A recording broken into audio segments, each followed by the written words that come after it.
All right, so this is going to be another movie review. This one's called Crimewave, 1985. I'm giving it 2 out of 5 stars. Just like this flick. I'm going to read a Wikipedia page, and Adrian's going to say, thanks for the background. This is going to take a long time. So before I do that, I'm going to show you what I neglected to show you in my last video, namely the show and tell. This is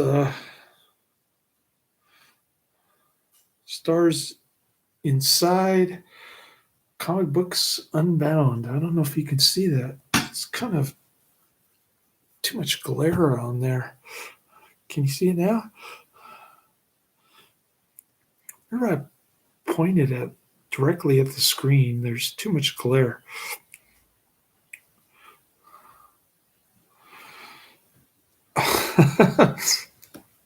And then it goes blank.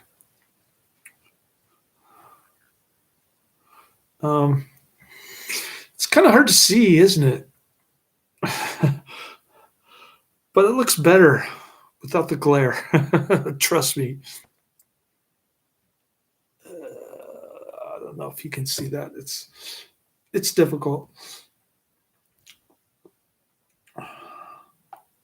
Sorry about that. I wish I could have shown you when I had the disc before I returned it to Netflix like a dummy. I was in such a hurry to get rid of it. This is Crimewave. Hopefully you can see that. More glare on my computer screen. There's a picture of my son. I don't know what all this Japanese writing is all about. And it's on the, you see more Japanese writing on the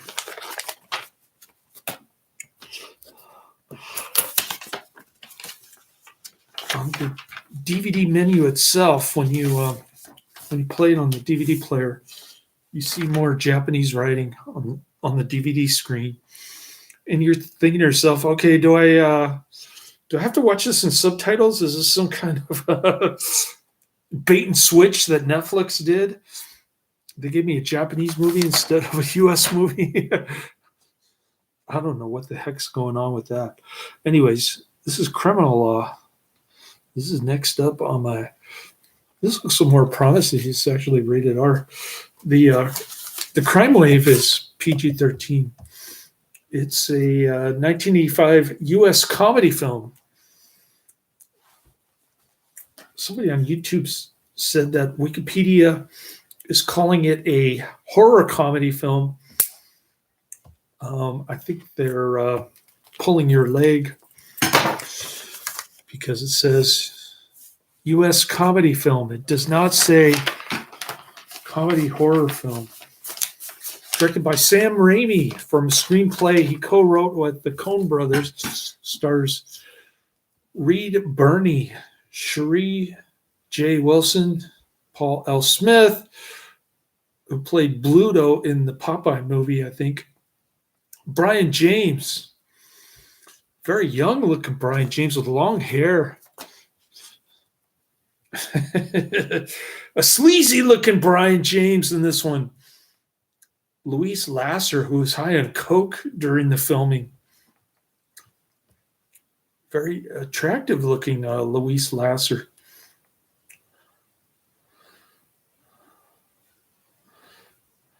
She was married to Woody Allen. No wonder she was high on cocaine. Bruce Campbell from the Evil Dead series, with the latter also serving as a co-producer. This is what I don't understand. They say he's a co-producer, but they ran into production problems with the other co-producers or something. I'll get into that later.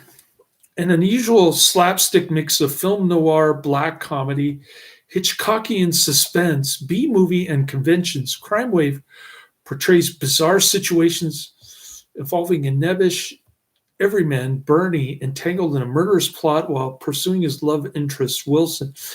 The only part that I really liked was the car chase scene.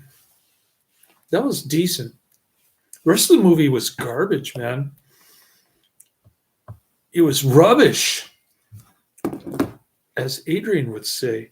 Following the commercial success of The Evil Dead 1981, Raimi and Campbell decided to collaborate on another project. Joel Cohen of the Coen brothers served as one of the editors on The Evil Dead, and he worked with Raimi on the screenplay. Production was difficult for several members of the crew in the production studio Embassy Pictures, which I guess was separate from Bruce Campbell's co-production. They refused to allow Raimi to edit the film. I guess co-producer doesn't have much power. But Bruce Campbell said that he did have some influence over the other producers. I'll get into that later on. Several arguments broke out during the shoot of the film due to continued interference by the studio. I'm guessing the studio was the one that fronted most of the money, not Bruce Campbell. But I could be wrong. The film was a box office flop, and it has since fallen into relative obscurity outside of fans of Campbell and Raimi. Few critics reviewed it upon release, though the little amount of critical attention it received was mostly negative. Several story and style elements found in Crimewave influenced later productions by Raimi, and its overall failure directly led to the inception of Evil Dead 2 in 1987. Over time, the film has achieved the status of a minor cult film. Excuse me, I'm going to go flip my pork chop. I'll be right back.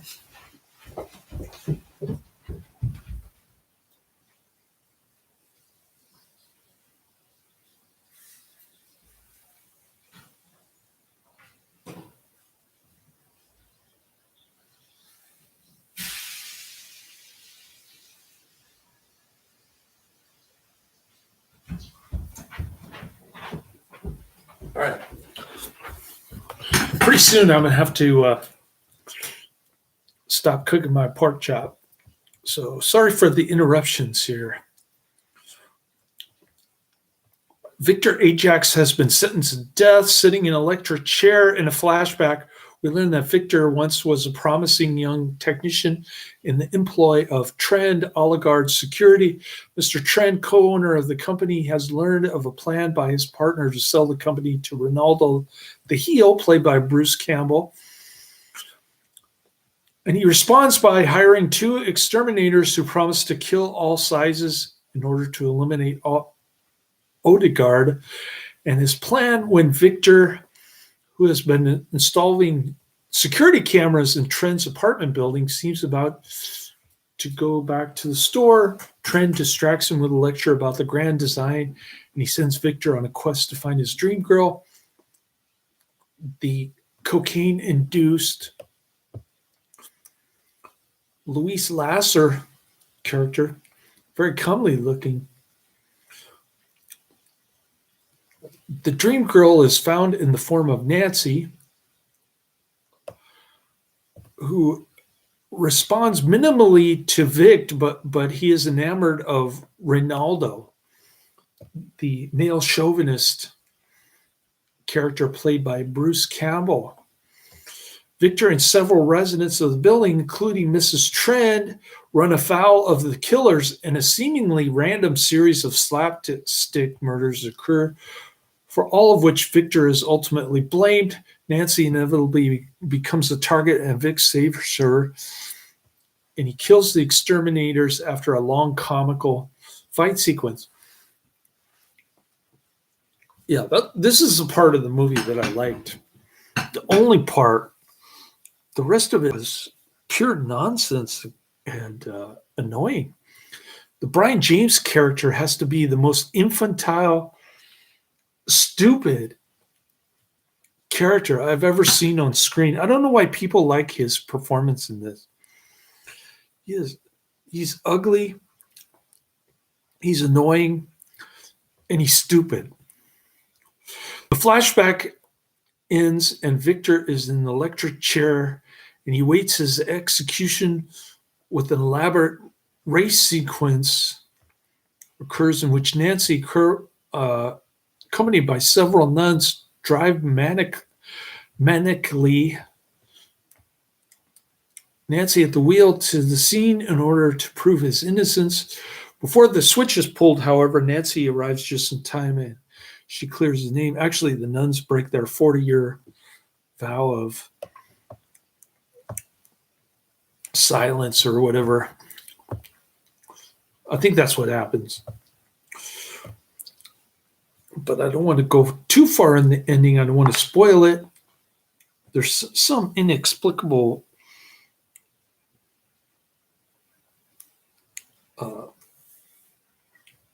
box in a foreign that's labeled, that has a label of a name of a foreign country on it. I can't remember what country it is. Uruguay, I think. And I have no idea what that's about. That's after the rolling credits. All right. I'm going to go take my my pork chop off the cast iron skillet because I think it's done. Then I'll go through the production, background filming, post-production, release and reception, aftermath, and home media. This is going to take me a while. Just give me 30 seconds and I'll be right back.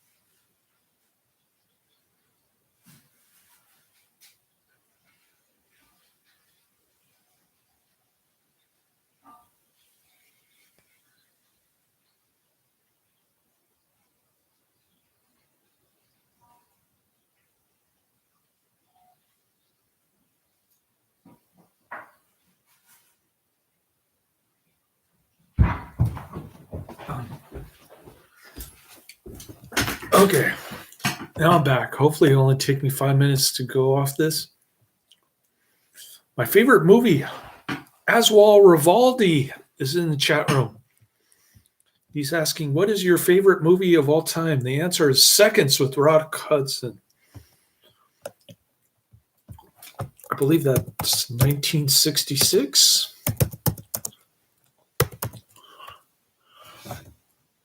I am correct. 1966.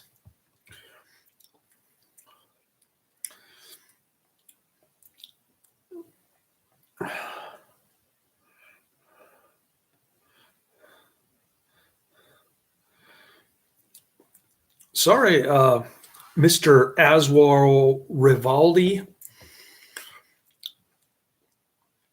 My favorite movie of all time is not Crimewave, but it is the favorite movie of all time from Aswal Rivaldi.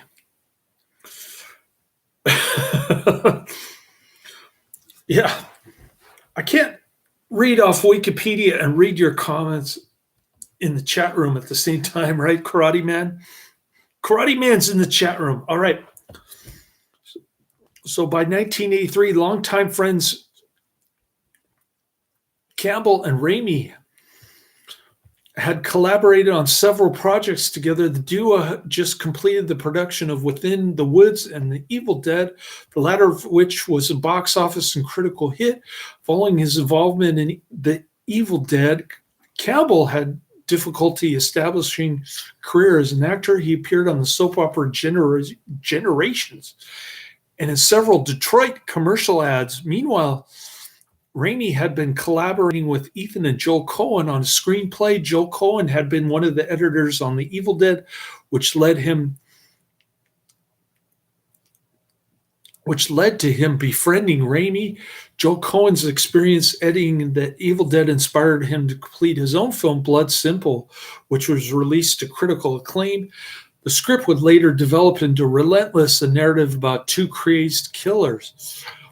Raimi was not initially optimistic about the talents of the Coen brothers. He recounted that Ethan was just a statistic accountant at Macy's at the time. After reading the Blood Simple script, however, Campbell commented that the screenplay was great, comparing it to the work of Alfred Hitchcock. It featured mild-mannered leading men who get caught up in a web of fear, murder, and mayhem, elements that often define the films directed by Hitchcock. Distributor Irvin Shapiro, who was instrumental in the commercial success of The Evil Dead, did not like the title of Relentless. He suggested putting X and murder in the title, believing it would be more enticing to audiences. With Shapiro's suggestion in mind, Raimi gave the film the tentative title of The XYZ Murders. Given the commercial success of The Evil Dead, studio financial backing for the new project came quickly. Though Raimi and Campbell did not profit from the film, the studio believed in Raimi, initially allowing the director to complete creative control on the project. However, executives took control of the production.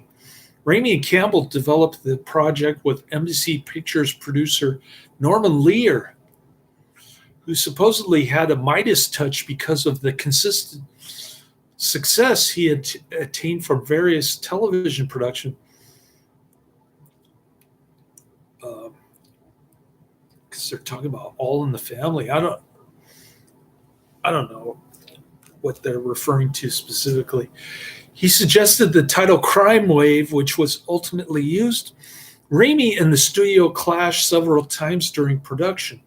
The first disagreement between the director and the executives stemmed from the latter's insistence on casting a Hollywood actor in the lead role instead of Raimi's longtime collaborator and friend, Bruce Campbell.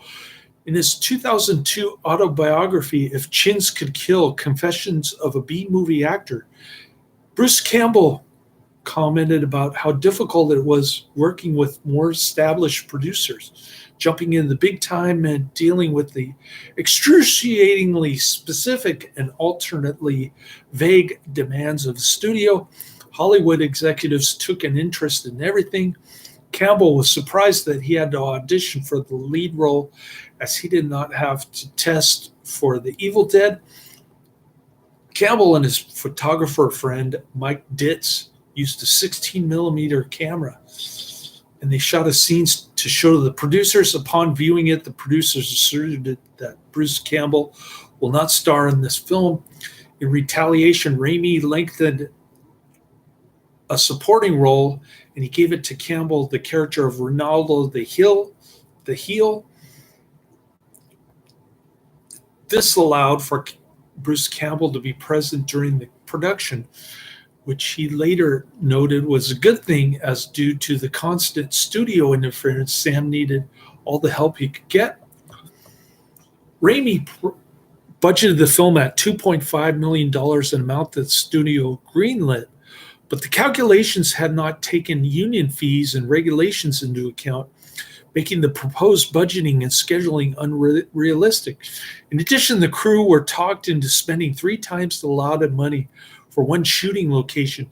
The shoot quickly went both over budget and over schedule.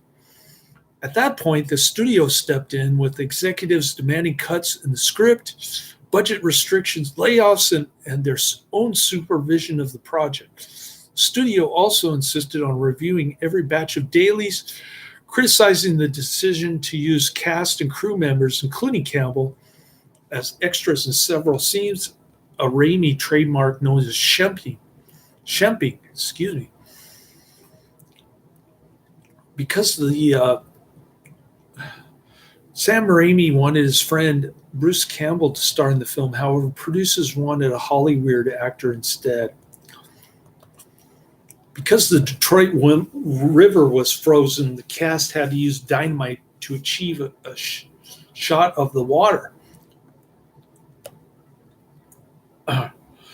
Even with embassy's interference, however, the production was plagued with difficulties. According to Campbell, lead actress Lasser, under the influence of cocaine, fired her makeup artist. She insisted that she apply all her own makeup despite objections from the cast. She would often show up on set with poorly applied clown makeup and messed up hair, oblivious to how she appeared.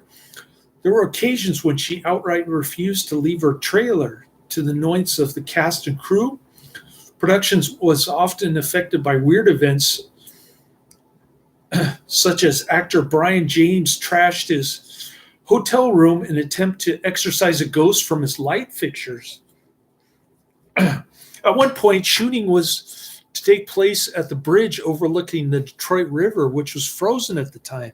The script, however, called for clear and running water, meaning that the crew had to brave dangerously low temperatures and conditions to clear the ice. Finally, they blew up the ice with dynamite. At another time, the crew spent a week filming on Detroit Street after dark, directly under a nursing home, with huge wind machines blowing for long hours. One evening, a glass bottle with a note in it crashed to the ground from the upper floor. The note inside read, "The noises keep me awake all night, and I'm getting sick. I'm dying because of you." The production of the film was a disaster, according to Campbell, who stated that usually missteps like Crimewave lead to the end of a director's career. Not so with Sam Raimi. He just made Evil Dead 2 a couple years later. Director Sam Raimi was not allowed by the studio to edit Crimewave. In post-production, Embassy's self-imposed rule in making Crimewave was even greater.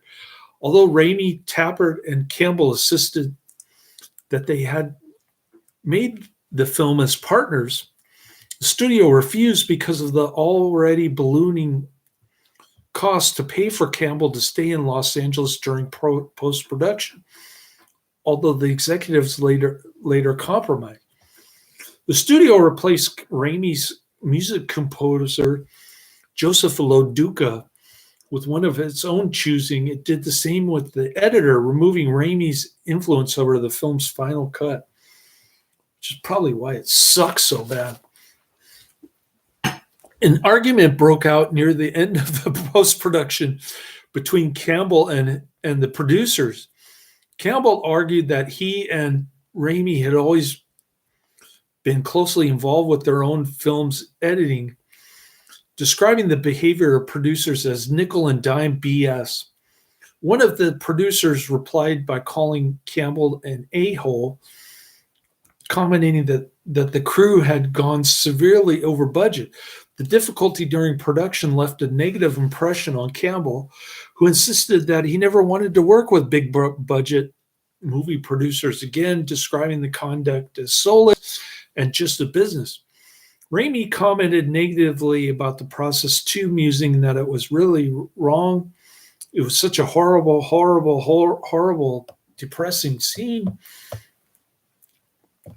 The screenplay, written by the Coen brothers, received a mixed reception by critics.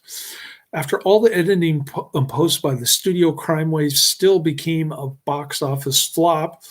Campbell reasoned that cross-genre films send marketing people scurrying under a desk. According to him, the film was hard to market because it featured elements of horror films, comedies, and dramas. To make matters even more confusing, in France and Italy, the film's title was changed to Death on the Grill and The Two Craziest Killers in the World, respectively. In the United States, the film was only released in Santa Cruz, California, Kansas, and Alaska to make the film eligible for HBO broadcasting. Upon release, the film went down in box office flames, with Campbell commenting, "It wasn't released, it escaped." the only good screening came from the Seattle International Film Festival, where the movie was promoted as a novelty film. Along with Raimi and Campbell, film critics were largely dismissive of the film. A writer for Time Out gave a negative review, writing, "Despite its ambition and a Coen Brothers script credit, Raimi's second film was a disappointment after his astonishing debut, The Evil Dead." The writer did, however, compliment some of the set pieces featured in the film, ultimately commenting that only people interested in the early work by Raimi would be interested.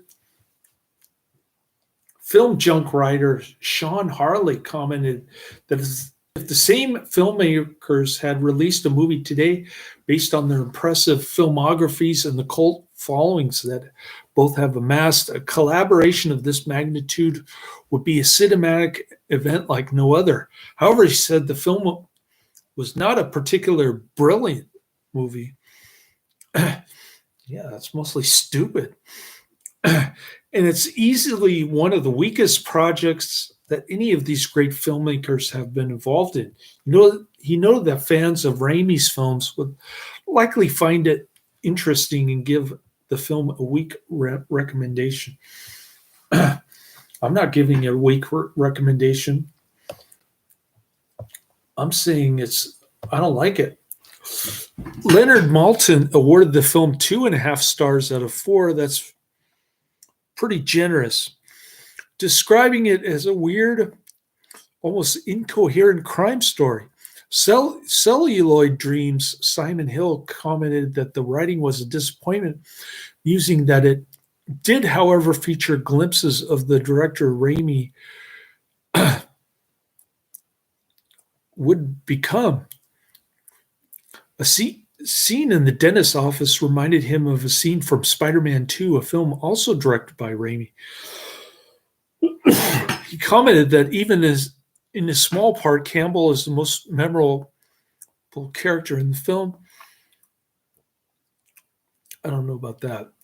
He's the most conceited character in the film. Also praising the performance of the 2 exterminators. Brion James has to be the worst actor in this film. I like Brion James in other films, but not this one. The film has achieved the status of a minor cult film. In one of the few positive notices, MTV writer Adam Rosenberg described the film as criminally underrated. Rosenberg disagreed with the consensus about the film, labeling it as a hard-to-find classic. I don't know about that. Kim Newman also called the film underrated, writing the film revels in its slapstick nature, taking influence from everything from horror comics to the Three Stooges. I wasn't getting the slapstick in this one. I just like the chase scene at the end, towards the end. Not the one where the nuns are racing to the electric chair. The cocaine-induced clown makeup lady in her habit is like trying to get her boyfriend off the hook. Colin Greenland reviewed Crimewave for White Dwarf number 77, and he stated that Crimewave, from the men who brought you The Evil Dead, is a hit and miss send up of 40 crime comics with all the wild angles and grotesque characterization. It's not far from those very, very early Mad parodies, and similarly, you either love it or hate it. I don't hate it. I'm not saying it's a horrible film. It does have that great car chase scene towards the end. On the review aggregator website, Rotten Tomatoes, 57% of 7 critics' reviews are positive, with an average rating of 6.4 out of 10. That's pretty generous. I wouldn't rate it that. that high. Raimi cited the experience as one of the least favorite moments of his career. I can't look at it. It's so painful. The experience was just painful. It was just awful. Excuse me. Bruce Campbell was supposed to star 2 months before. The studio said, no, he's not starring in it. My composer was removed, Joe Loduca, who did the Evil Dead movies. They didn't let me do a director's cut. They fired my editor about 2 weeks in after we're done shooting, and they brought the film out of Detroit to Los Angeles. They had their own editor cut it. They had their own components. It was just a mess. Campbell described the film as a lesson about abject failure, writing, no matter how you slice it, the film was a dog. And pretty much everyone involved can line up to take 40 whacks. As filmmakers, we failed to execute a misguided concept, and our studio refused us the benefit of any doubt. Coen brothers expressed similar dissatisfaction with the film and directed every one of their screenplays until 2002 film Gambit. John Cameron, second assistant director on the film, remarked, I see Crimewave as a real turning point in a certain way, because if you've survived that experience, nothing in the business could ever be as hard again. Raimi had the studio support to make a sequel to The Evil Dead, which he initially decided to make out of desperation.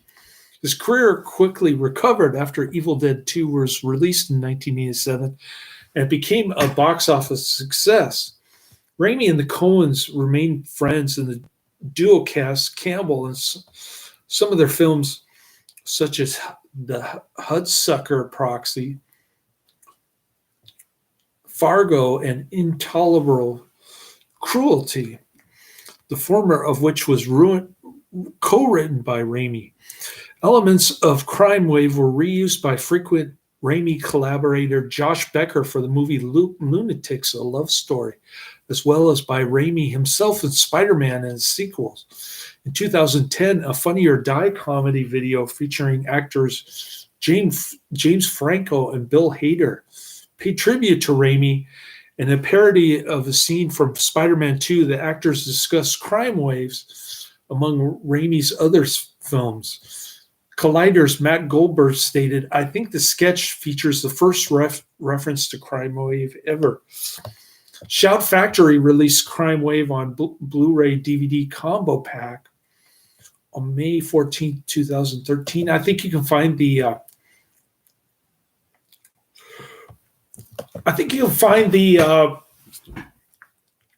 Shout Factory trailer on YouTube, so if you want to check it out.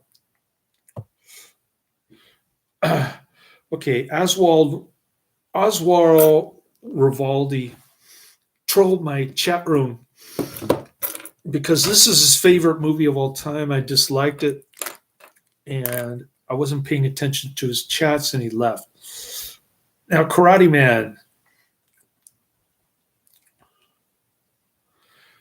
British Crumpet Man says, hey, man, you're looking kind of cute. Wouldn't mind waking up with you with a crumpet in my hand. What kind of comment is that? I don't know how to respond to that. All I can say, Mr. Crumpet Man, is that I've never had a crumpet in my life. I don't know what it's like.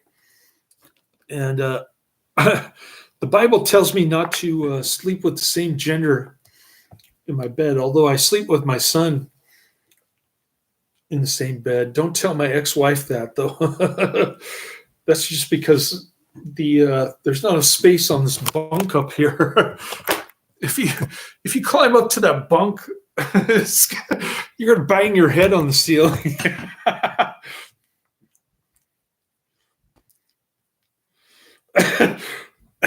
Karate Man says, what's with the people who can't accept others' opinion or anything? That's like adults acting like a bunch of 7-year-olds. Yeah, that's how my new boss said I was acting like a 7-year-old when I was questioning the benefits. and the pay. Anyways, opinions are opinions, Karate Man says. Especially when it comes to politics, somebody gets all mad over someone's opinion. Ridiculous. Trolls are so unoriginal. Well, Karate Man did a good job of defending me from this Aswal Rivaldi troll. I'm going to remove his chats right now. Remove. Remove. Okay. This is what happens when you piss on my channel. I remove your comments. Aswal Rivaldi. God, he can't wait 10 minutes for me to get back to my chat room so that I can respond to his comments. So I remove his comments, and now he's gone. Yeah, it might be Rambo. Karate Man says it might be Rambo Raff for life. Karate Man's hilarious. Oh, man. What would my channel be without Karate Man? It would be like, I wouldn't be able to even comment on half of the action movies out there without Karate Man to help me along. All right. Well, thanks for popping by, Karate Man.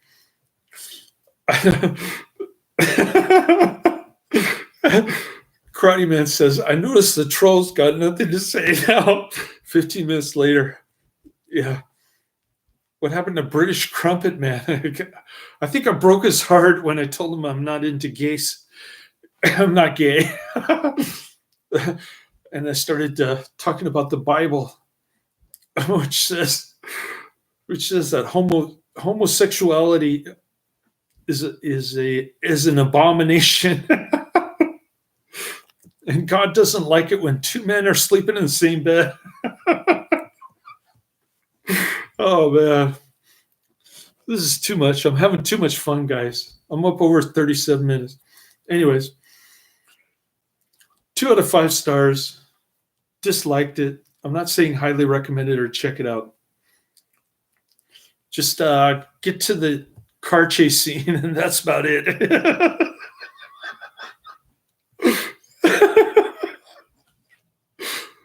Karate Man says, British Crumpet Man.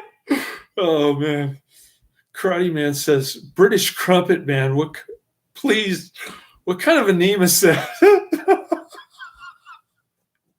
Oh, man. I can't even talk with the Karate Man cracking me up later.